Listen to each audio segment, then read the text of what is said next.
Muito bem, crianças são uma bênção, sim. Graças a Deus pelas crianças, pelos nossos filhos, e o Senhor vai abençoando e fortalecendo, e nós vamos orando para que nós sejamos uma bênção na vida das crianças, dos adolescentes, dos jovens, dos adultos, de todos, na verdade, né? Muito bem. Estamos estudando a Epístola de Paulo aos Romanos, estamos numa parte da Epístola que fala sobre santificação. E estamos observando textos da Escritura que nos mostram que esta santificação tem muito a ver com o quê? Com sofrimento. Estar disposto a sofrer pelo Senhor Jesus Cristo. E esta é uma mensagem difícil. É uma mensagem difícil de ser não compreendida, mas de ser aceita, até por nós que somos crentes no Senhor Jesus Cristo, e porque nós não gostamos de sofrer. Quem é que gosta de sofrer? Eu não gosto de sofrer, acredito que você também não gosta de sofrer, mas em muitos momentos da nossa vida nós temos que estar dispostos a sofrer pelo nome do Senhor Jesus Cristo. Por isso que hoje, a nossa meditação em Romanos capítulo 8, do verso 26 ao verso 30, tem como título: Deus nos dá condições de sofrer por Jesus Cristo. Deus nos dá condições de sofrer pelo Senhor Jesus Cristo. Nós observamos na semana passada, por gratidão a Deus, estamos prontos a sofrer. Vimos isso semana passada em Romanos 8, do 18 ao 25. Por gratidão a Deus, estamos prontos para sofrer. Só que sofrer por Jesus é difícil, não é fácil. Perseguições, privações, dificuldades. Quando você olha para aqueles que não creram em Jesus, parece que tem uma vida tão mais simples. Mas não tem, viu? É só aparência. Parece que é tão mais tranquilo, parece que é tão mais light.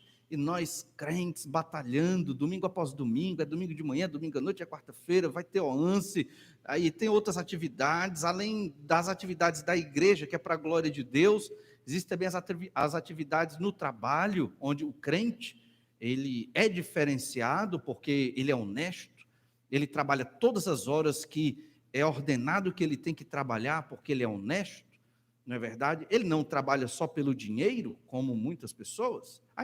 Não. O crente, ele trabalha para a glória de Deus, ele trabalha como se estivesse trabalhando para Jesus Cristo. Né? O patrão do crente é Jesus Cristo, não é aquele patrão humano. E, desse sentido, o crente, o filho de Deus, ele vai se esmerar, porque ele não está trabalhando para uma pessoa somente, mas é como se para o Senhor, na família, né? Ou seja, a nossa vida como servos de Deus, ela requer empenho, esmero, dedicação, e isso suga as nossas energias, é um fato. Isso por si só já é um tipo de sofrimento dentro da modernidade, porque na modernidade, nas gerações que têm surgido, as pessoas não gostam de trabalhar muito, né? Pegar no pesado, tem que ser uma coisa mais light, mais leve, menos trabalho, mais dinheiro, é o que todo mundo quer, é o sonho, e nem sempre é assim. Então, sofrer por Jesus é uma mensagem esquisita no meio evangélico, por incrível que pareça. Mas na Bíblia, no Novo Testamento, é muito comum. Os apóstolos sofreram pelo nome do Senhor Jesus Cristo, né? Muitos homens de Deus sofreram pelo Senhor Jesus, para pregar o Evangelho, e na história da igreja, depois da escrita do Novo Testamento, homens de Deus, missionários, pregadores, sofreram também, e sofrem até hoje, na igreja perseguida, em países onde o Evangelho não pode entrar, irmãos nossos sofrem por causa do nome do Senhor Jesus Cristo. Então esse é um tema muito comum na Escritura, e Paulo está tratando disso aqui no processo de santificação. E se você quer saber onde está o seu termômetro de santificação, é muito simples. Isso aqui não é para você dizer para ninguém, não. Isso é para você se avaliar. Se você sofre pelo nome de Jesus, você está no nível bom. Você ainda não é, né, super santo, porque não existe, somos todos pecadores, mas você está no caminho certo. Mas se você não sofre pelo Senhor Jesus, escolhe sempre suas programações, suas coisas, sua agenda, seus gostos, seu desejo, sua vontade, seus prazeres, seus deleites, mesmo que sejam os lícitos, você os escolhe na frente de realizar a vontade de Deus, então você está caminhando, engatinhando na fé para agradar ao Senhor. Então, Romanos 8, 18 ao 25, por gratidão a Deus estamos prontos a sofrer. E hoje, do verso 26 ao 30, Deus nos dá condições para sofrer por Cristo. Você pode dizer, como é que eu vou sofrer por Jesus?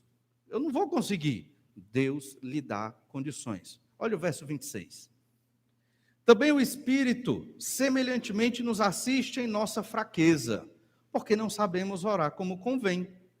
Mas o mesmo Espírito intercede por nós sobremaneira, com gemidos inexprimíveis. E aquele que sonda os corações sabe qual é a mente do Espírito, porque segundo a vontade de Deus é que ele intercede pelos santos.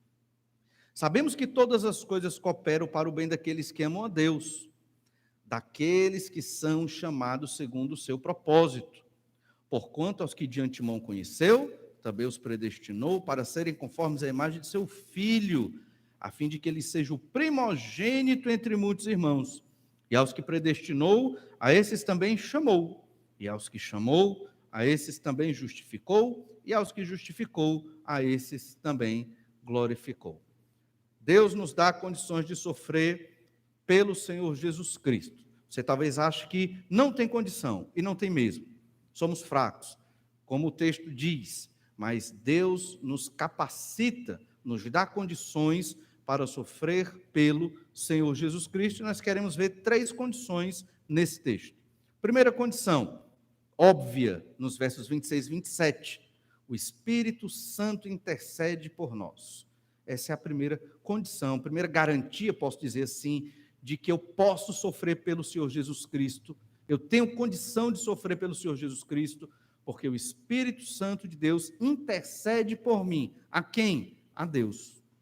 Isso é muito interessante, porque nós não enxergamos isso acontecer, nós não vemos o Espírito intercedendo por nós, é algo que acontece na dimensão divina, mas o Espírito Santo que habita em nós, que por sinal falamos muito do Espírito Santo, desde o capítulo 6, capítulo 7, 8, aqui mais uma vez é o Espírito que intercede por nós. Isso é uma garantia. Você pode sofrer pelo Senhor Jesus. Mesmo que você não saiba orar direito, o Espírito Santo ele está intercedendo por você. Observe, acabamos de ler Romanos 8, 26, e é exatamente isso que nós estamos tratando, o Espírito intercede por nós. Olhe de novo Romanos 8, 26. Também o Espírito, semelhantemente, nos assiste em nossa fraqueza. E aí nós temos que entender, somos fracos, é o Espírito que nos ajuda. Que fraqueza é esta que Paulo está falando? E aqui é muito importante relembrar algo que ocasionalmente nós falamos, que a Bíblia, quando foi escrita, essa epístola, quando foi escrita, ela não era dividida em capítulos e versículos. Essa divisão é boa para a gente achar os textos, mas às vezes ela dificulta porque ela separa os textos. Mas quando ele fala de fraqueza, está falando de que tipo de fraqueza? E então, obviamente, ele está falando de que nós devemos estar prontos para sofrer por Jesus. Olha Romanos capítulo 8, verso 18. Porque para mim, tenho por certo que os sofrimentos do tempo presente não podem ser comparados com a glória a ser revelada em nós. Ou seja, o sofrimento de hoje não se compara com a glória que eu terei lá no céu, no novo céu e nova terra, morando com o Pai, com o Filho e com o Espírito Santo.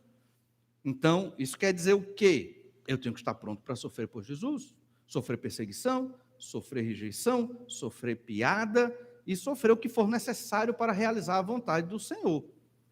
Mais uma vez, somos de uma época, modernidade, pós-modernidade até, que ninguém quer sofrer. Ninguém. Quer nada. Queremos receber, queremos bênção, queremos prosperidade. A Bíblia fala de sofrer por Jesus. Essa é a nossa fraqueza. Essa fraqueza, na verdade, sempre existiu, desde os tempos bíblicos. Mas hoje parece que a turma quer sofrer menos. E é até esquisito. E a gente tem que querer sofrer, como nós explicamos. Não é que a gente tem que querer sofrer. Ninguém gosta de sofrer. Mas no mundo corrompido pelo pecado, caído no pecado, não há felicidade fora de Deus. E não estamos falando de qualquer Deus, cantamos que há um só Deus, um só Espírito, né? E é o Deus Pai do Senhor Jesus Cristo, primeira pessoa da Trindade, o Senhor que se revela nessa palavra que nós estamos lendo. Não tem como ter plenitude de alegria nesta terra. Tira isso da sua cabeça. Se isso está na sua cabeça e você acha que por meio do seu trabalho, por meio do seu sucesso, ou aparente sucesso, ou por meio de qualquer outra coisa que você busca, mesmo que seja lícito diante das leis humanas e até da palavra de Deus, que tem coisas lícitas aqui que a gente pode fazer, mas se são coisas terrenas, certamente, se isso nós colocamos a nossa esperança nessas coisas, pode ser até na família. Se eu coloco esperança de que minha felicidade está na minha família, eu já dei um passo para a idolatria, porque a esperança não está na família, a felicidade não está na família. E não, ter família traz felicidade sim, mas a felicidade não está na família. A felicidade está em Deus. A felicidade está no Senhor. Quando eu busco a Deus, eu serei capacitado pelo Espírito Santo para trazer felicidade para a minha família. Entendem? Mas quando eu esqueço Deus, eu quero felicidade na minha família, porque assim eu tendo harmonia, eu serei feliz. Não funciona assim. Porque é o Senhor que nos capacita. A família por si só não traz felicidade. O trabalho por si só não traz felicidade e realização. Nada nesta terra vai trazer felicidade e realização, a não ser que o Senhor, Ele seja o centro, a base, aquele que vai suprir tudo o que precisamos. Nossa fraqueza é exatamente achar que eu posso ser um crente em Jesus e eu não preciso sofrer pelo Senhor Jesus Cristo. Eu não preciso pagar um preço da fidelidade. Essa é a ilusão. Eu posso ser um crente e eu posso ter tudo que as pessoas que não são crentes têm. Esta é a ilusão. Isso não existe. Isso não funciona. Quem vai por esse caminho vai se perder. E viver sem Deus é loucura. Olha, as pessoas mais corajosas que existem são aquelas que negam Deus na sua vida.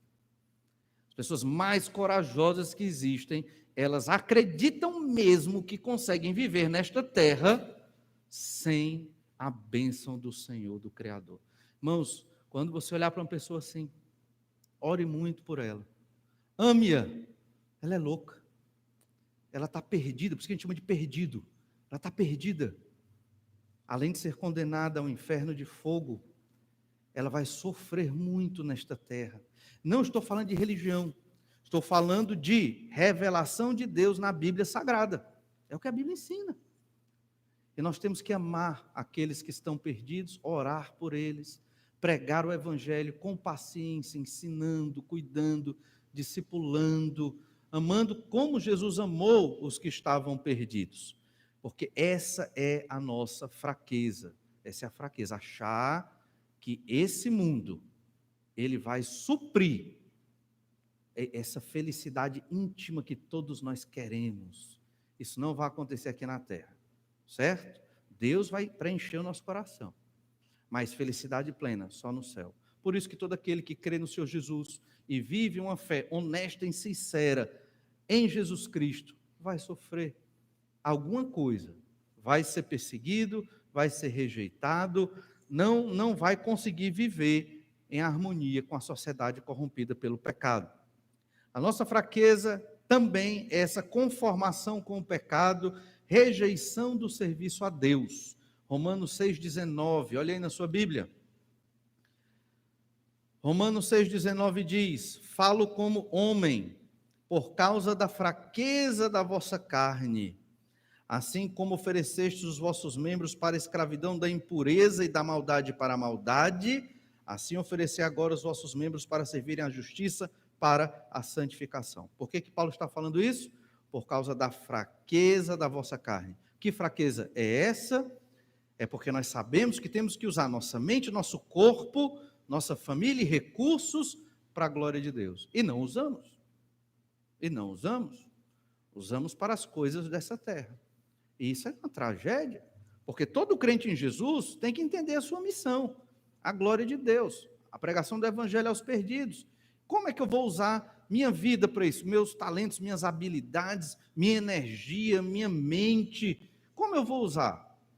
Bem, eu tenho que entender como eu vou usar e eu tenho que usar para a glória de Deus. Não tem sentido eu passar minha semana investindo, né, tudo que Deus me deu nas coisas seculares, nas coisas desta sociedade, e não fazer nada para a glória de Deus. Não pregar para ninguém, não ter vida de oração, não estudar a Bíblia e uma série de disciplinas espirituais que nós devemos ter como filhos de Deus. E é isso que Paulo está dizendo. Use os membros, o seu ser, né, o seu corpo, suas capacidades para a glória de Deus. O que é a nossa fraqueza? Não fazemos isso. É um excelente profissional. É muito inteligente. Mas, como crente na igreja, ou como crente levando o evangelho, discipulando, como? Cadê? Entendem? Então, isso é esquisito. Não é para acontecer. Esta é a nossa fraqueza e Deus nos dá condição de sermos fortalecidos para superar essa fraqueza, através do Espírito Santo. Somente o Espírito Santo de Deus é quem nos ajuda nas nossas fraquezas.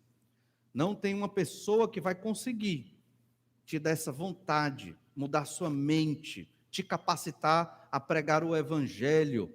É o Espírito Santo de Deus. Você pode ir no seminário fazer um curso, vai ajudar, certamente. Você pode ler sua Bíblia, obviamente vai ajudar muito. Mas é o Espírito Santo, que é o poder de Deus, que te dá essa energia, força, para que você deixe uma vida, entre aspas, tranquila, e vá levar o Evangelho aos perdidos. Vá viver de modo que agrade a Deus. Veja o que o Espírito Santo faz em nós. Uma retrospectiva aqui da Epístola de Paulo aos Romanos. Romanos 8, verso 2. Porque a lei do Espírito da vida em Cristo Jesus te livrou da lei do pecado e da morte. É o Espírito da vida. É o Espírito Santo que me dá vida. Quantos anos você é crente no Senhor Jesus Cristo? Não precisa responder. É uma pergunta só para você pensar. E o que foi que aconteceu nas décadas desde a sua conversão?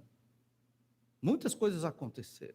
Muitas perseguições, sofrimentos, dificuldades. Vi muitos crentes dando mau testemunho. Vi muitos pastores dando mau testemunho. Certo? E aí? Como é que você sobreviveu a tudo isso? Você pode responder de várias formas. Penso em duas. Esfriei na fé, congrego porque eu sei que eu tenho que ter uma igreja, mas frustrado com os crentes, com a igreja, com os pastores, com esse negócio de Bíblia. Estou aqui, mas um tanto decepcionado. Pode ter aquele que está no meio do caminho, não está tão ruim assim, mas também não está tão bem. E pode ter aquele crente que, apesar de ter visto as decepções, ter tido muitas decepções, com crentes, com pastores, com igrejas, não interessa, ainda está vibrante, ainda está animado, ainda está feliz por ser um salvo em Cristo, um filho de Deus, e ainda prega o Evangelho, ainda faz discipulado, e não quer saber se os crentes estão dando mau testemunho. Eu quero saber se eu estou agradando a Deus. Entendem? Porque a lógica, irmãos, a lógica bíblica é que quanto mais eu aprendo da Escritura e me entrego a Deus, e o Espírito Santo me guia, mais eu vou ser capacitado a servir a Deus. Mais e mais e mais. Os crentes não se deixam abalar por essas questões de mau testemunho, questão de uma conduta inconveniente. Olha, acontece, é triste, mas a Bíblia mostra. A Bíblia é um livro maravilhoso, porque a Bíblia mostra até o erro dos homens de Deus. Mostra os erros de Abraão. Mentiu 2 vezes. Abraão mentiu, né? E jogou a esposa na fogueira lá. Mentiu 2 vezes. E outro, Davi, assassinou, adulterou. Os apóstolos fugiram com medo, não enfrentaram com Jesus a prisão naquele momento do Getsêmani. Paulo brigando com Barnabé. Barnabé vai para o outro lado, volta para Chipre, Paulo continua a viagem missionária. A Escritura, ela não esconde que os homens de Deus erraram. Sabe para quê?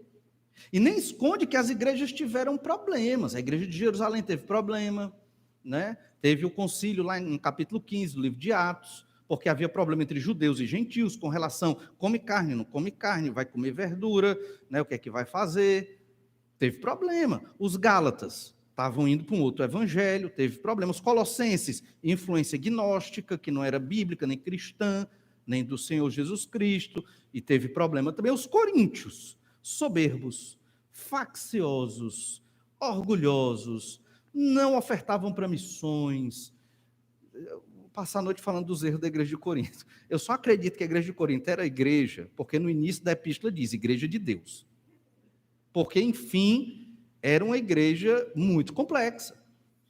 E a Bíblia não esconde. Sabe por quê? Porque é a realidade. Homens pecadores, mulheres pecadoras, igrejas imperfeitas, só o Espírito sustenta esta obra. É o Espírito Santo, não tem outro motivo. Por que nós viemos aqui? Foi o Espírito Santo que nos impulsionou, não tem outra razão. E é Ele que nos anima.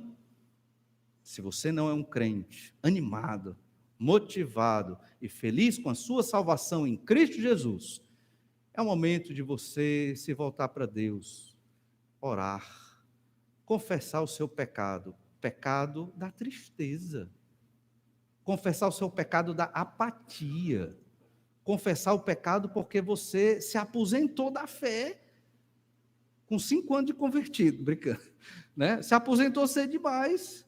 Quando é que o crente se aposenta da fé? Na morte. Só quando morre, né? Nós servimos ao Senhor todos os dias até a nossa morte ou a volta do Senhor Jesus Cristo. É o Espírito da vida.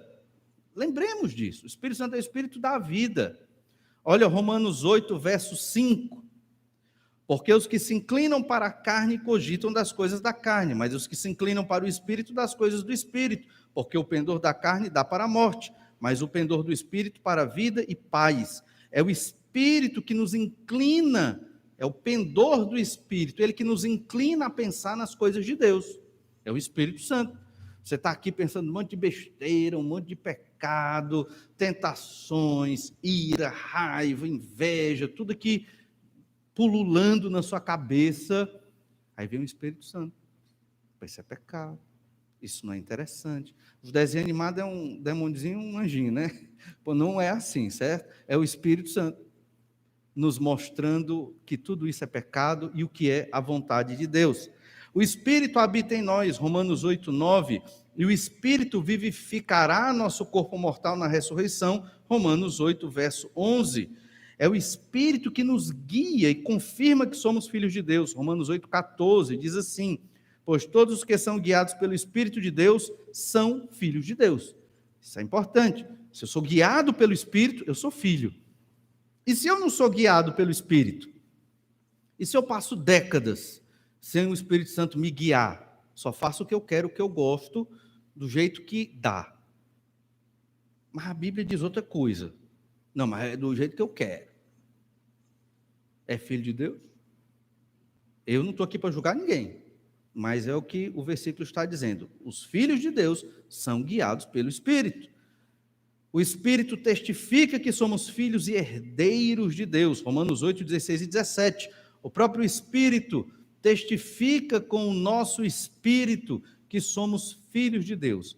Isso é um negócio sobrenatural. O Espírito Santo nos convence de que nós somos filhos de Deus. Até no começo, no início da nossa vida cristã, quando nós acabamos de nos converter, de sermos convertidos pelo Senhor, acontece que às vezes o crente duvida. Rapaz, será que eu sou crente mesmo? Será que eu sou salvo mesmo? Porque eu pequei ali, né? A pessoa começa a duvidar. Aí vai na Bíblia de novo, lê o Evangelho, lê os textos que falam sobre salvação e sobre a certeza da salvação para confirmar. Não, sou crente mesmo. Não é possível, eu sou crente mesmo. E é esse Espírito que nos convence. Você é filho de Deus. Não por merecimento, não por obras, não porque é evangélico, nem porque é batista, mas por quê? Porque Jesus morreu na cruz pelos nossos pecados, pela graça, mediante a fé. Olha o verso 17, Romanos 8,17. Ora, se somos filhos, somos também herdeiros, herdeiros de Deus e co-herdeiros com Cristo. Se com ele sofremos, também com ele seremos glorificados. Sou herdeiro de Deus. Todos nós herdaremos o reino de Deus, quando este reino for implantado na terra. O reino de Deus já iniciou, numa dimensão espiritual. A igreja é uma expressão do reino de Deus. Mas, como Jesus falou, você não vê o reino, está em nós. O Espírito Santo habita em nós. Em breve, quando da volta do Senhor Jesus Cristo, o reino será completado. O rei estará aqui reinando e nós herdaremos parte desse reino. Exatamente como vai ser, eu não sei, mas certamente vai ser muito bom. E o que é que nós fizemos para herdar o reino? Nada. Graça total. Presente de Deus. Deus não nos cobra nada. Ele diz o que ele quer na Bíblia Sagrada. Ele diz o que ele gosta na sua palavra. E se você é um filho que ama ao Senhor, você vai fazer de tudo para agradar o Senhor Jesus Cristo, para agradar o Pai e o Espírito Santo. E no final do verso 17, já que eu sou herdeiro, se com ele sofremos, também seremos glorificados. Nessa época, os crentes, praticamente todos, sofriam. Ser cristão nesse período era perigoso. Não tinha vida tranquila. Não tinha culto refrigerado. Todo mundo aqui sentado tranquilo. Não. As igrejas eram perseguidas pelos judeus e pelos romanos. Ser cristão naquela época era uma enrascada. Só era cristão realmente os que haviam crido no Senhor Jesus Cristo. Ninguém queria ser cristão naquela época. Talvez Deus mande perseguição para nós, para ficar na igreja. Só quem tem que ficar na igreja. Talvez a perseguição foi a pandemia. Para ficar na igreja, só quem tem que ficar na igreja.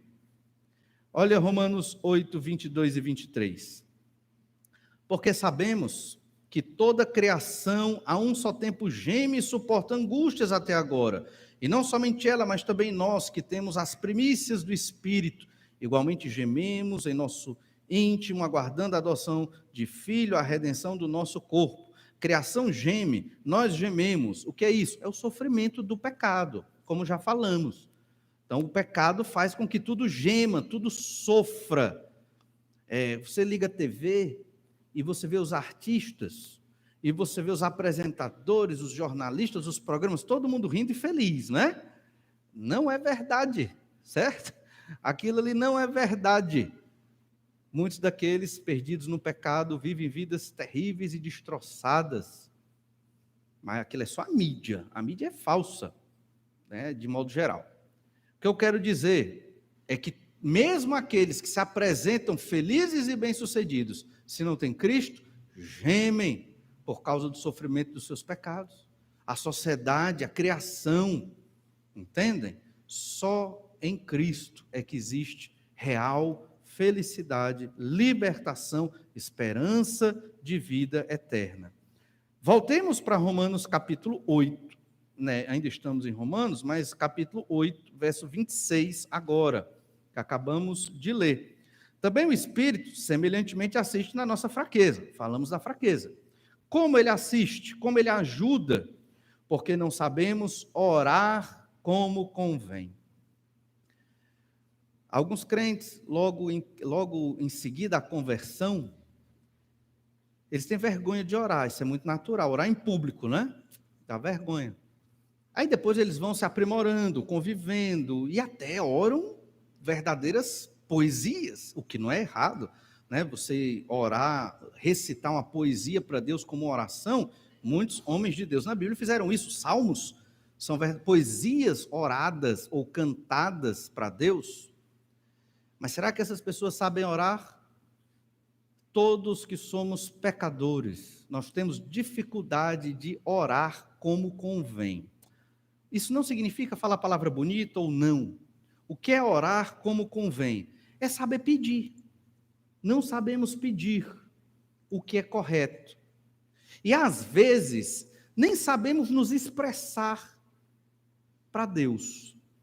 Às vezes tem uma criança que ela não fala muito, e ela não sabe o que é que ela pede ao pai ou à mãe. Ela tenta, ela gesticula, ela tenta se expressar de alguma forma, criança pequenininha, para que o pai ou a mãe entenda a sua necessidade. Somos nós diante de Deus.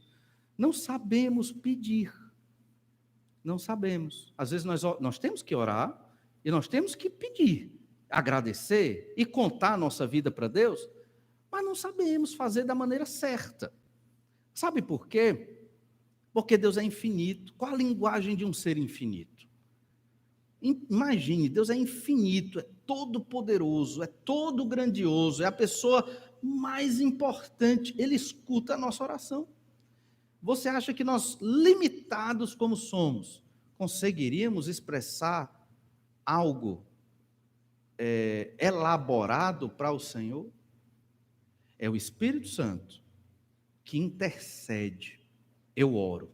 O Espírito pega a minha oração, transforma no que é para ser, e ele pede ao Pai. Esse exercício acontece toda vez que nós oramos. Isso nos garante que a nossa oração sempre será respondida, sempre. Não se preocupe. Obviamente, às vezes pedimos coisas completamente distantes do que Deus quer, e o Espírito Santo vai mostrar para o Pai, olha, ele não sabe o que está pedindo, então vamos mandar outra coisa. Porque realmente a gente não sabe, somos extremamente limitados. E na graça de Deus, o Espírito ora por nós, a Deus, para que Deus nos dê aquilo que é para nós termos segundo a vontade de Deus. Mas nós não entendemos a vontade de Deus. Para nós, uma situação muito difícil, não pode ser a vontade de Deus, quando às vezes é. Eu só me lembro do caso de Deus mandando Abraão indo sacrificar Isaac. Já repeti isso várias vezes aqui. Deus nunca pediu sacrifício humano. Quem matar outro ser humano, segundo a lei, não tinha lei de Moisés, mas Deus deu uma lei para Noé, de que se alguém for matar, tinha que ser morto, pena de morte. E o Senhor nunca tinha exigido algo assim, mas Deus mandou Abraão fazer isso. Pega o teu filho e sacrifica. A terceira coisa é que Isaac era o filho da promessa. A promessa de onde viria o Salvador, o Messias. Então, se fosse eu, no lugar de Abraão, eu ia racionalizar. E sabe o que eu ia dizer? O senhor está errado, o senhor está se contradizendo, Deus. O senhor pediu uma coisa que anula, contradiz 3 verdades que o senhor tem me dado há muito tempo. Um filho que nasceu todo especial, eu vou matar? Mas o que foi que Abraão fez? Abraão foi e foi matar o filho. Hebreus diz que ele foi crendo que Deus o ressuscitaria. Abraão não pensou com a lógica humana, Abraão pensou com a lógica de Deus. A lógica de Deus não é a lógica do homem. Tem coisas que Deus diz que nós temos que fazer que é muito distinto do que nós achamos que temos que fazer. Por isso que nós, muitas vezes, não compreendemos a vontade do Senhor.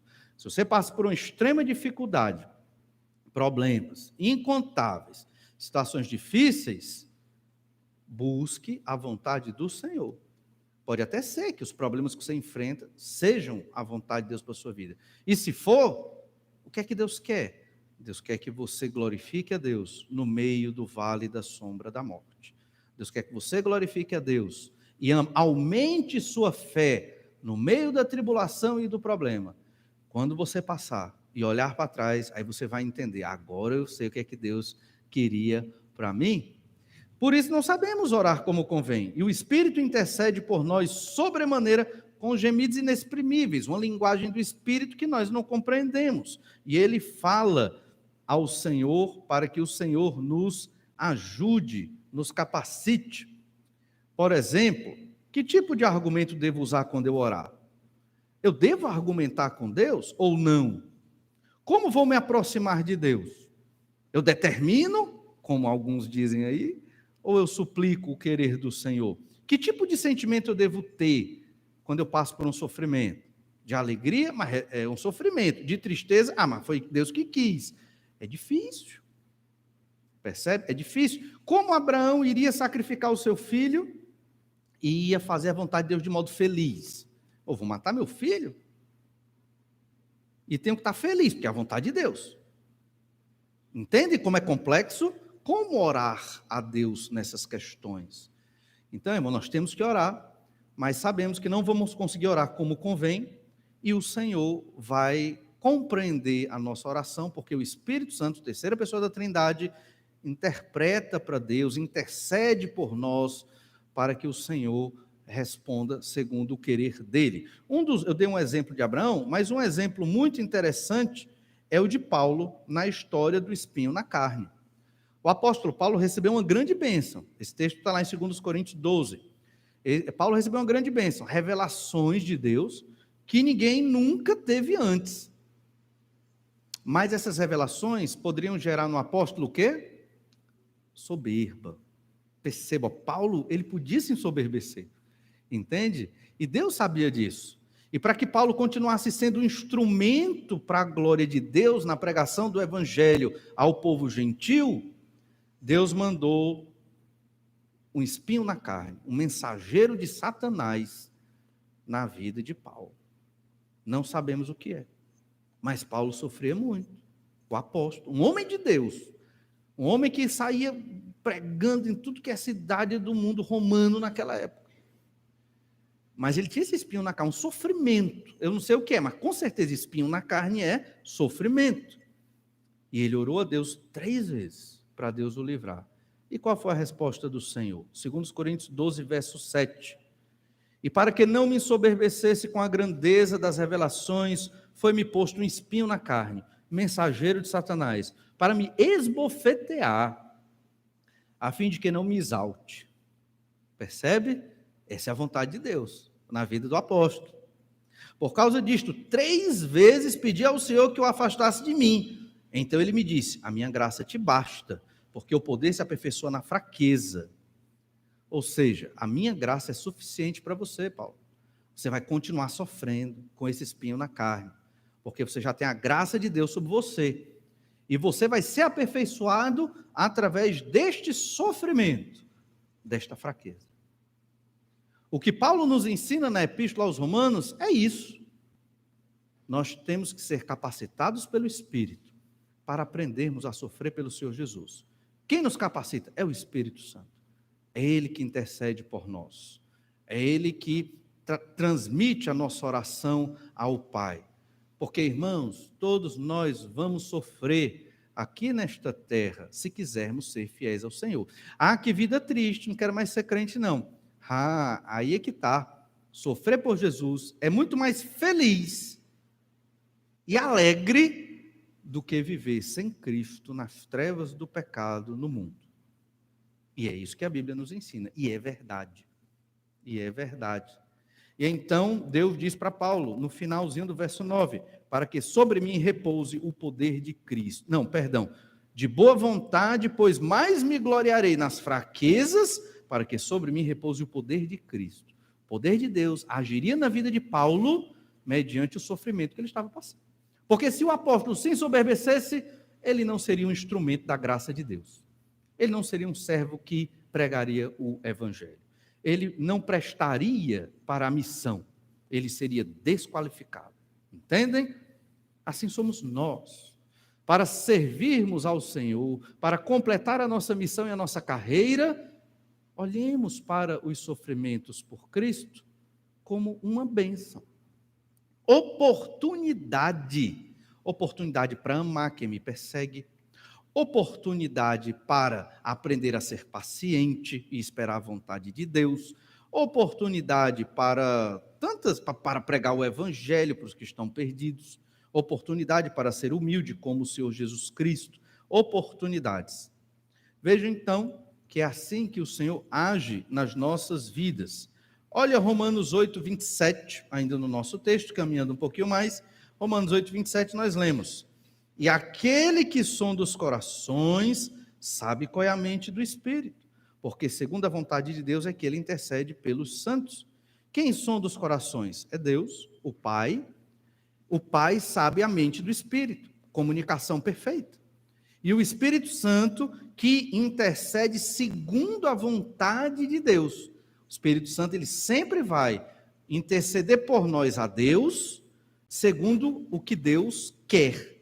O Espírito Santo não vai falhar na oração ao Pai. Entende? E nós vamos falhar, nós não sabemos orar como convém, mas o Espírito Santo vai certamente acertar e a vontade de Deus vai prevalecer na nossa vida. Sempre pense da seguinte forma: não existe acaso, não existe. O que está acontecendo na sua vida hoje não é acaso, não é destino, é a vontade de Deus. E, obviamente, eu não sei explicar tudo da vontade de Deus, especificamente na vida de cada um. Mal sei explicar na minha vida o que é que Deus quer para mim. Por isso que eu leio a Bíblia e oro para que o Espírito Santo me ilumine. Mas é Deus agindo na sua vida. Não é acaso. E você tem que entender que o momento que você passa, o sofrimento de hoje, é como o espinho na carne para Paulo. É para que você cresça. É para que você conheça o Senhor. Se está muito tempo sem orar, Deus manda um sofrimento para você orar. Muito tempo sem ler a Bíblia, Deus manda uma dificuldade para você ler sua Bíblia, se você é crente. Se não é crente,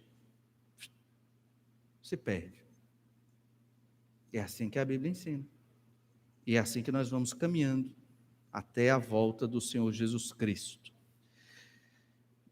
O Espírito Santo intercede por nós, nos capacita para sofrermos pelo Senhor Jesus. Segunda condição aqui que Deus nos dá para sofrermos pelo Senhor Jesus Cristo é o favor de Deus. Deus é por nós. Mesmo que você esteja sofrendo hoje, Deus é por você. E esse sofrimento, a culpa não é de Deus, embora seja o querer dele. Porque Deus é favorável aos crentes, aos filhos de Deus.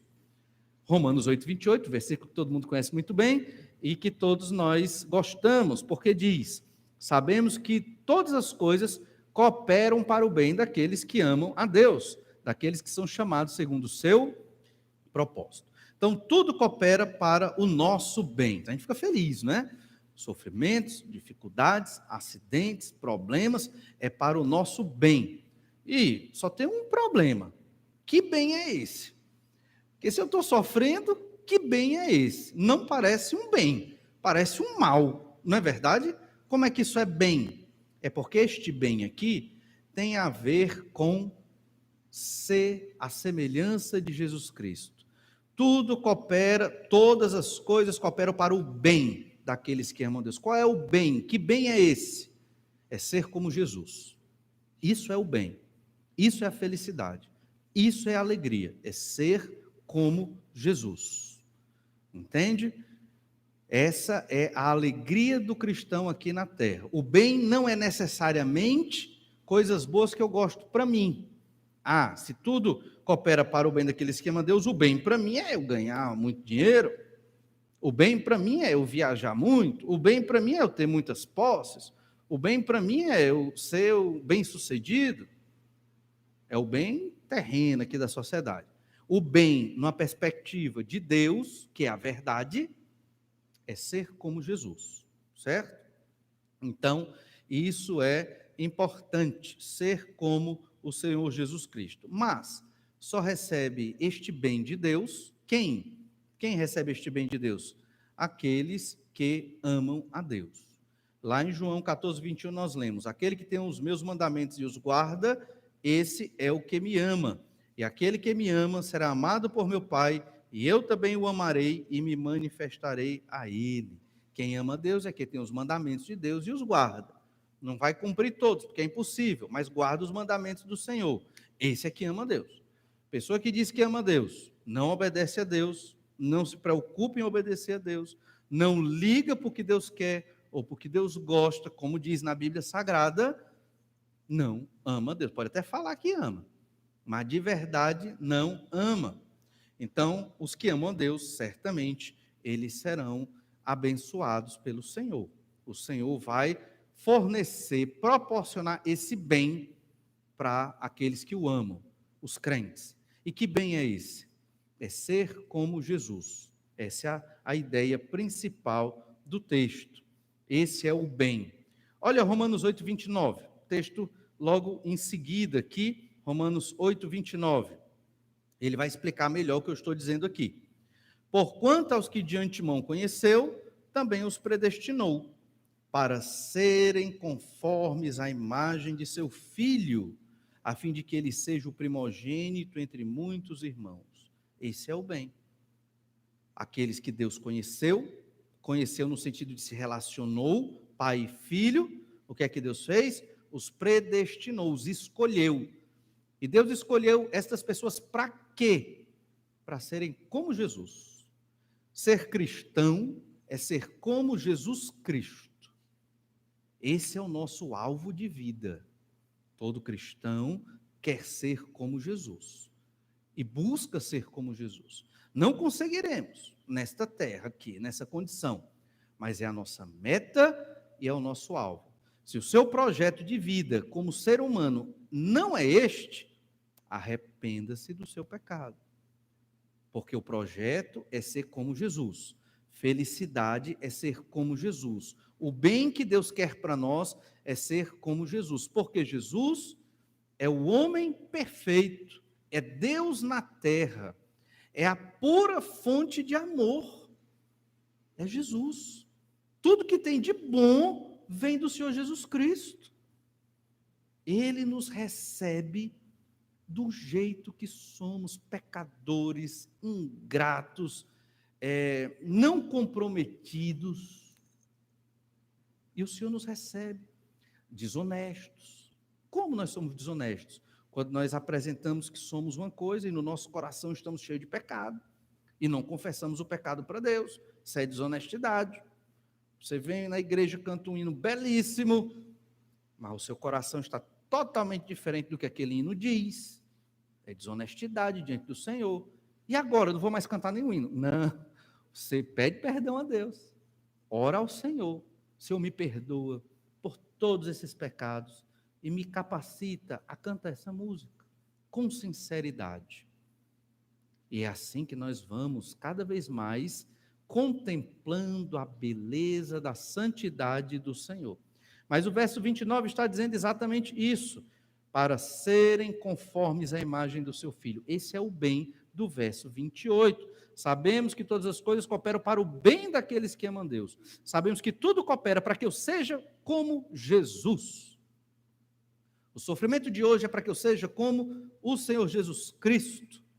Ler a minha Bíblia é para ser como Jesus, orar é para ser como Jesus, amar a esposa é para ser como Jesus. Tudo que eu faço na vida é para ser como o Senhor Jesus Cristo. Esse é o bem. Por isso que Deus nos chamou das trevas do pecado, nos predestinou, ou seja, nos escolheu para sermos como Jesus. E quem é Jesus? O primogênito entre muitos irmãos. Jesus é nosso irmão mais velho. Na ressurreição, o Senhor Jesus é o nosso irmão mais velho e nós estaremos juntos com Ele no novo céu e na nova terra por toda a eternidade. Essa é a promessa do Senhor. Olha o que diz Romanos 8,18. Porque para mim, tenho por certo que os sofrimentos do tempo presente não podem ser comparados com a glória a ser revelada em nós. Estou pronto para sofrer, para ser como Jesus, porque na glória serei plenamente como o Senhor Jesus Cristo. Romanos 8, 21. Na esperança de que a própria criação será redimida do cativeiro da corrupção para a liberdade da glória dos filhos de Deus. Liberdade, tema que a gente ouve muito falar hoje. Mas o povo não tem liberdade, escravizado nos pecados, pecado do alcoolismo, pecado de adultério, de imoralidade, de tantas coisas terríveis, na mente e na prática, muitas vezes. Liberdade é a glória dos filhos de Deus. Essa é a nossa libertação e um dia vai chegar. Por quê? Porque nós somos filhos de Deus. Ainda no verso 23, Romanos 8, 23, não somente ela, a criação, mas também nós, que temos as primícias do Espírito, igualmente gememos em nosso íntimo, aguardando a adoção de filhos, a redenção do nosso corpo. Gememos, Você geme, sofre, porque vive nessa realidade de pecado. Quando eu estiver com o Senhor, liberdade do pecado. Todo problema que você enfrenta, direto ou indiretamente, é resultado do pecado de Adão, do pecado dos outros ao seu redor, ou do seu próprio pecado. Saiba disso. Tudo é fruto do pecado que corrompeu a nossa vida, a nossa felicidade e a nossa sociedade. Jesus veio para redimir, para libertar, para dar um start e começar uma nova sociedade dos crentes em Jesus. E hoje, o bem é ser como Jesus. Sofrer por Jesus é melhor, é mais feliz e realizador do que viver os prazeres do mundo, mesmo que sejam os prazeres lícitos. É melhor estar cansado por Jesus do que relaxado e longe de Deus. O favor de Deus está por nós. Deus cuida de nós. Não existe destino, não existe acaso, só existe Deus e Ele é por nós. E é o que diz Romanos 8:28. O bem daqueles que amam a Deus, daqueles que são chamados segundo o seu propósito. O propósito de Deus para nós é a glória de Deus, é ser como o Senhor Jesus Cristo. E por fim, terceira condição para estarmos prontos para sofrer por Jesus é a eleição. O verso 29 já fala disso. A eleição de Deus foi por nós. Assunto complexo que veremos mais profundamente no capítulo 9 dessa epístola, mas Deus nos escolheu para servi-lo. Deus não escolheu outras pessoas. Deus nos escolheu para representá-lo. Testemunhas de Deus, embaixadores de Deus, filhos de Deus, herdeiros de Deus. Ele nos escolheu. Merecemos tal escolha? Certamente não. Nós hoje, irmãos, crentes em Jesus, das igrejas que realmente confessam a Bíblia como palavra de Deus e Jesus como Senhor e Salvador, nós crentes em Jesus somos os representantes de Deus na terra, discípulos do Senhor Jesus Cristo.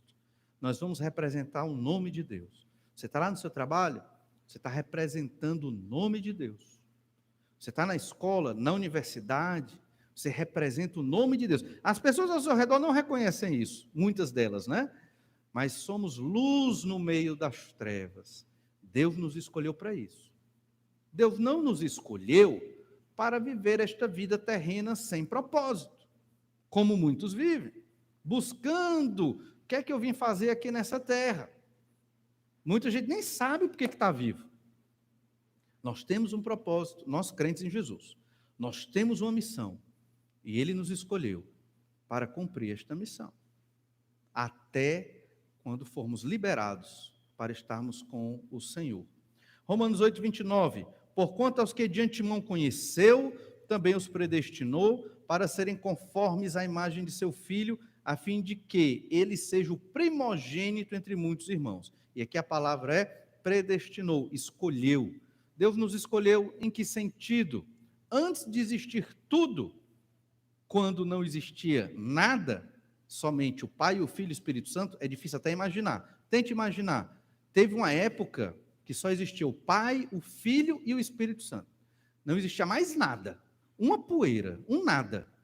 A gente não consegue imaginar. E então Deus cria o universo, cria a terra, cria o ambiente e depois o homem e a mulher. Obviamente, antes disso, criou os anjos também, em um dado momento. É o que nós temos na revelação, na palavra de Deus, daquilo que o Senhor criou. E então, o Senhor, antes de criar tudo isso, quando só existia o Pai, o Filho e o Espírito Santo, Deus, a Trindade, eles já tinham todo o projeto elaborado, do começo ao fim, sem erros e nem falhas.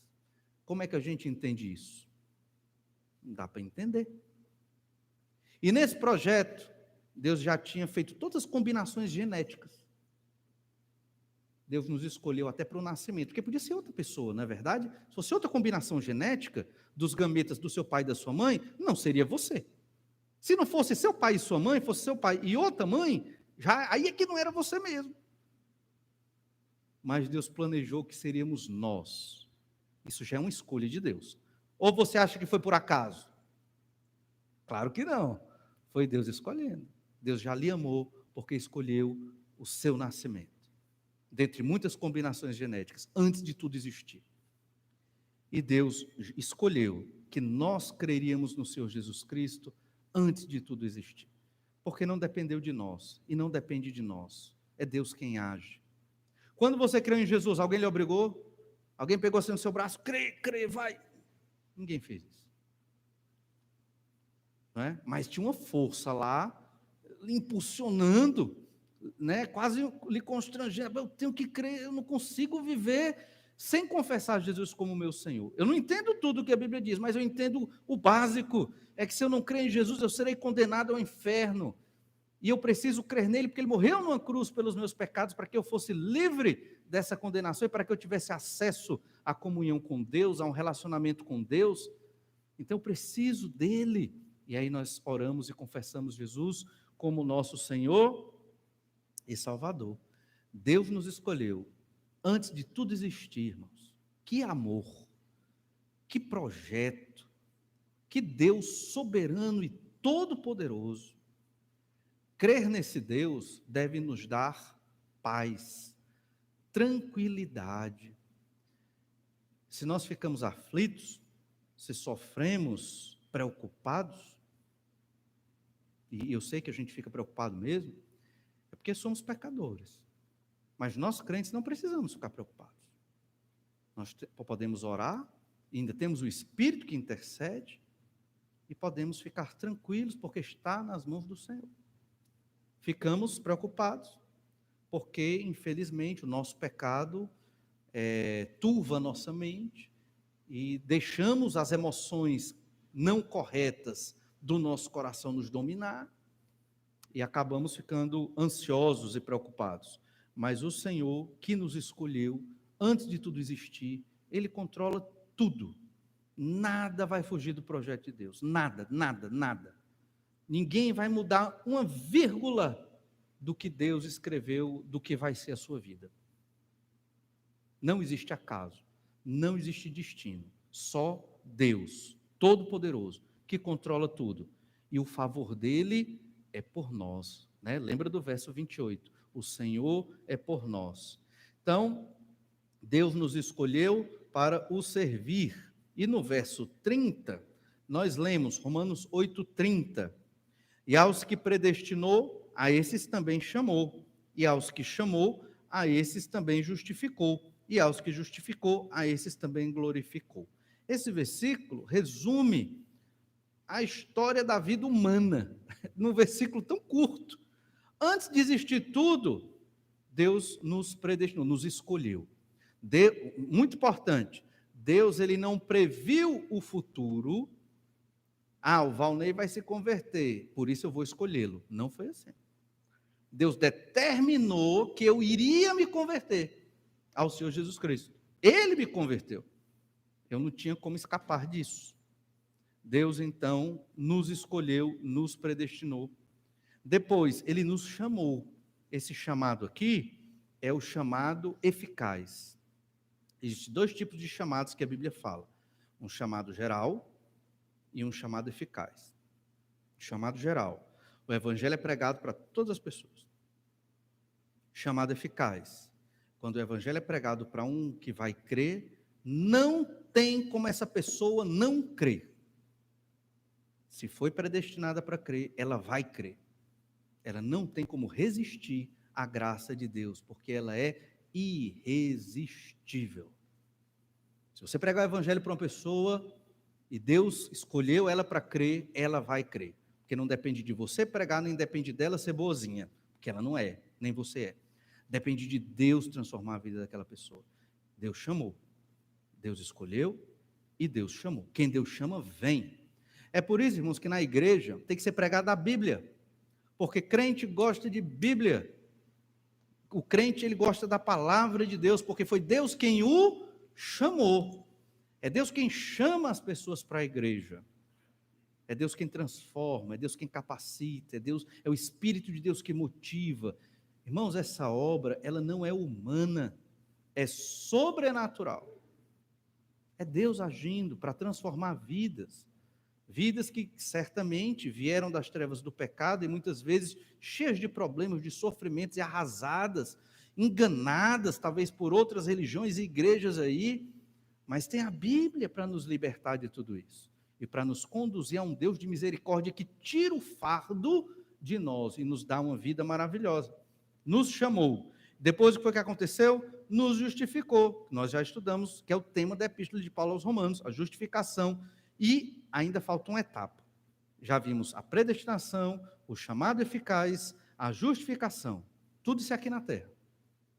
A predestinação foi na eternidade passada. O chamado e a justificação aqui na terra. E a glorificação ainda vai acontecer. Mas olha que ele bota. E a esses também glorificou. Mas não aconteceu. É porque ele dá a certeza de que vai acontecer. É tão certo que ele já escreve no passado, como se já tivesse acontecido, porque na ótica de Deus, tudo já aconteceu. Porque para Deus não tem passado, presente e futuro. Para Deus tem tudo diante dele. Veja como o nosso Deus é maravilhoso. Deus nos dá condições para sofrer por Cristo. Sofrer por Jesus é incomparavelmente melhor do que as coisas aqui desta terra. Você crê nisso? É o que a gente aprende aqui na Epístola de Paulo aos Romanos. Ah, mas é difícil, sou fraco, sou mesmo, mas Deus nos dá condições, o Espírito intercede por você. Ore, e o Espírito vai garantir que você vai conseguir sofrer pelo nome de Jesus. O favor de Deus é por você. Deus é favorável para que você seja como Jesus, que sofreu na terra para fazer a vontade de Deus. Jesus, quando orou ao Pai, disse: Pai, é chegada a hora de eu te glorificar. Como é que Jesus ia glorificar Deus? Pregado na cruz. A eleição de Deus foi por nós. Deus nos escolheu para realizar a obra dele aqui na terra. Ele nos escolheu para sofrer pelo nome dele aqui na terra. Porque este mundo não gosta de Deus, não gosta do Senhor Jesus Cristo, não gosta da verdade da Bíblia. A Bíblia, pelo contrário, ela não traz mal a ninguém, ela nos liberta dos nossos piores horrores, temores, ela nos dá um caminho de salvação, ela nos apresenta esse Deus maravilhoso, amoroso, perdoador. Quem é que vai perdoar as nossas falhas e defeitos todo dia, várias vezes por dia? Quem vai tirar esse peso das nossas costas? É só o Senhor nosso Deus, através do sangue do Senhor Jesus Cristo. Deus nos dá condições para sofrer por Jesus. Agora a questão é, na santificação da sua vida, nesse processo de santificação, você está disposto a sofrer pelo Senhor Jesus Cristo? Está disposto a ver o sofrimento, não como algo tão ruim, mas como o que Deus quer para que você seja mais parecido com Jesus? É assim que nós vamos agradar o Senhor nosso Deus e nos parecer cada vez mais com o nosso Salvador. Vamos orar, pedir que o Senhor nos abençoe. Pai amado, te agradecemos por tua graça e misericórdia. Nos ajuda, Senhor, a sermos como o Senhor Jesus Cristo. Capacita-nos, ó Pai, a glorificarmos o teu nome. Perdoa, Senhor, os nossos pecados. Tira de nós aquelas amarras que nos prendem a esta terra. Nos faz olhar para os céus. Ajuda-nos, Senhor Deus, a estarmos prontos para sofrer pelo Senhor Jesus, pelo nome do Senhor, confiando no teu Espírito, no teu favor e na tua eleição. É o que nós oramos em nome de Jesus. Amém. Deus esteja abençoando a todos. Mais uma vez, um feliz Dia dos Pais a todos os pais aqui. Que Deus te capacite. Vamos orar neste momento de pós-lúdio, nesta oração silenciosa. Deus abençoe a sua semana. Boa noite.